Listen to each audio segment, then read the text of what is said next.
I mean, the Origen story in 2015 is one of the most miraculous stories we've had.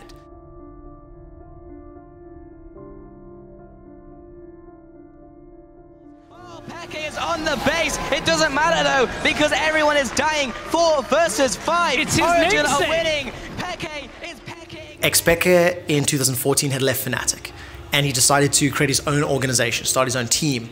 And as one of the legacy players of Europe, this was monumental news.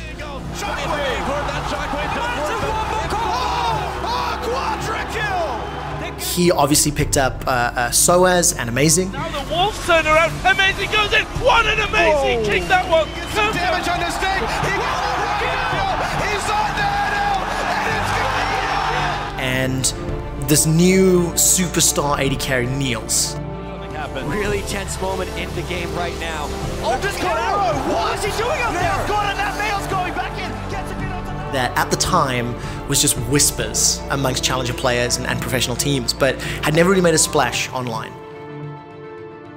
Players actually agreed to leave LCS teams to join a brand new organization that was in Challenger Series that had to qualify. And one of the most exciting memories for me was watching Origen smash through the Challenger Series in spring. taken the first place in the spring split of the Challenger Series. Congratulations! When the legendary Fnatic roster of Huni and Rainova were dominating the LCS. And that's 3 kills for Fnatic. Faker is down, but he takes Steel back with him. Fnatic went to MSI that year. They took SKT to 5 games. Ladies and gentlemen, we are going to Game 5. Fnatic. Huni top lane played Cassiopeia very famously. Baby, right under Dyrus, that's first blood. And while that was going on, Origen and Xpeke were biding their time and waiting. They had qualified for LCS, they had their sights set on the World Championships, but they had to make a good run. As the rest of the team is there, 1, 2, and 3, they peel the bark off the tree. And They had to crush. Obviously, they didn't have championship points from spring. But the Pulverize knocks them both up. That's another kill to Origen. Amazing's on the board. The Flame Spitter puts Soaz on the board. 3 kills for the newcomers to the LCS. So we set ourselves up for the summer of 2015.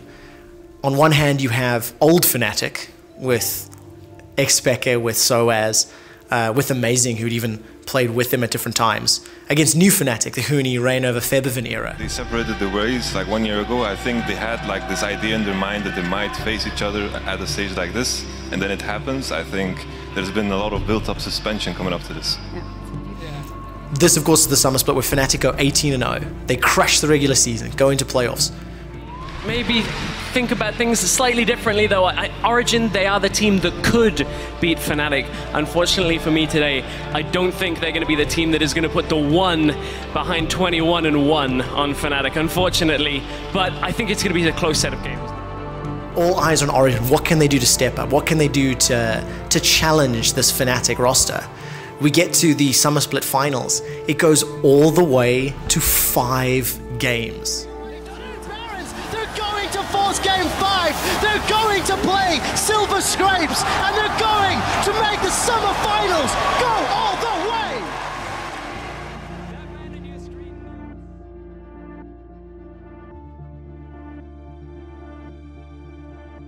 And Origen, this rookie to finals organization, Captain, he found the engager going in! Fnatic, they're going to finish it! They're going to kill the Nexus, and they're going to Worlds! They will represent Europe! lose out in the closest of matches. The tension was huge. But the story didn't end there, because the League of Legends World Championship was hosted in Europe. Both Fnatic and Origen then went on to make semi-finals, where they lost to the eventual Korean overlords, as is standard. But from an Origen perspective, the 12-month story of new organization, from Challenger to finals of EU LCS to semi-finals of World Championship, there was nowhere else to go. There was nothing else left to conquer. And unfortunately, that level of performance did not stay true and did not hold. And what I'm left with is a bittersweet memory of a phenomenal moment, a phenomenal year that then just started to collapse and take a downward spiral as time went on.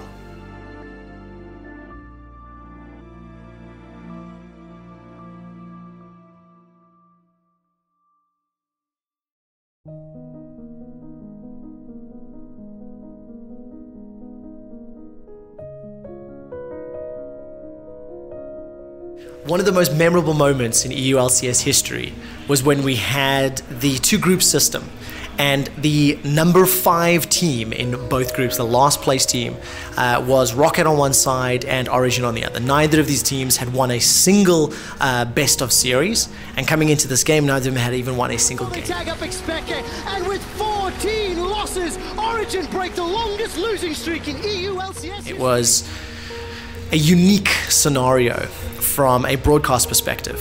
When you have a cross-group play now for several weeks of the split, that one of these teams has to win. One of these teams has to do something. Very famously at the time, for Origen, they had a mid laner called Nahyun, who had come over from China, and he also had a losing legacy that followed him. He had not won a game in over 20-odd games, if I recall by this point.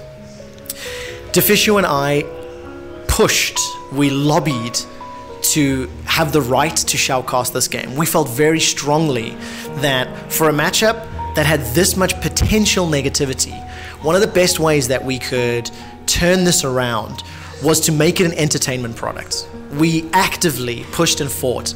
We started working on a naming, the Teleclown Wars, obviously a pun of the Telecom Wars from SKTKT from the LCK, and it stuck. The audience resonated with it. Win their first game of the 2017 season. And Nahyun won his first game. Everyone wanted to win. We have to celebrate. We have to celebrate it. For Nahyun. From a personal standpoint, Deficio and I really enjoyed the game. We had clown hats and confetti and clown noses, and it was an entertaining moment.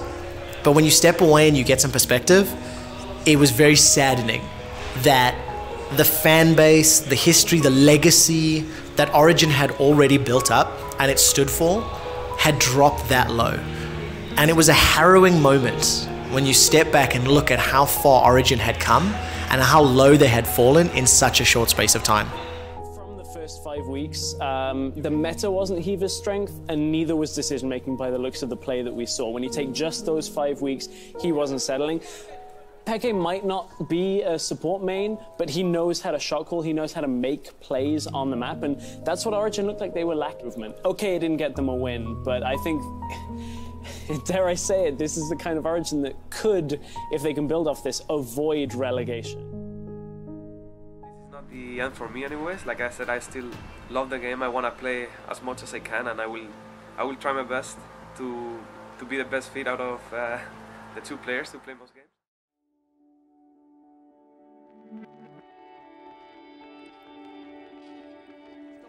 As Illuminar's hopes and all of Poland, desperation here, not going to happen. Origen, it has been a long ride for these guys. It has been some dark days, but finally we can say this Origen story has a happy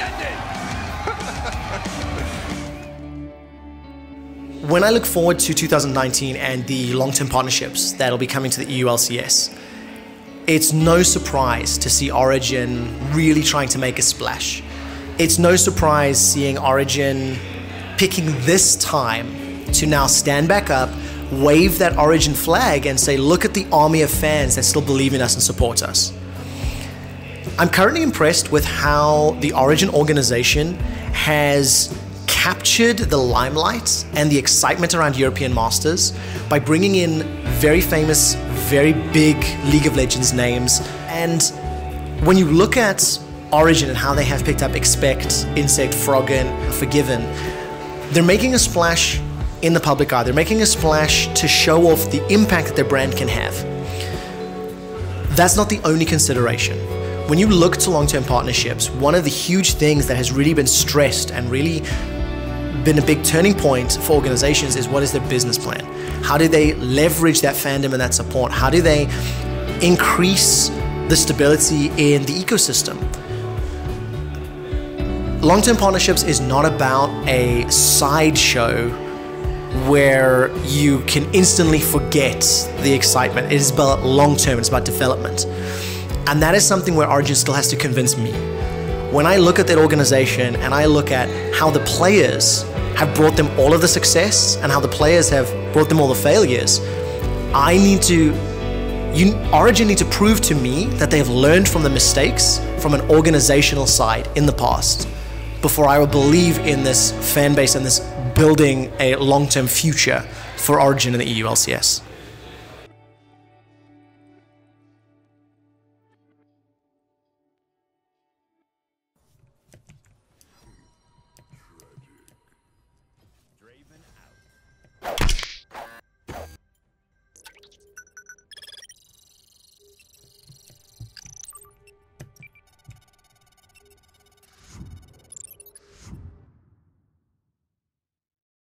Blitz Esports releases new League of Legends videos every week. Subscribe so you don't miss a single one.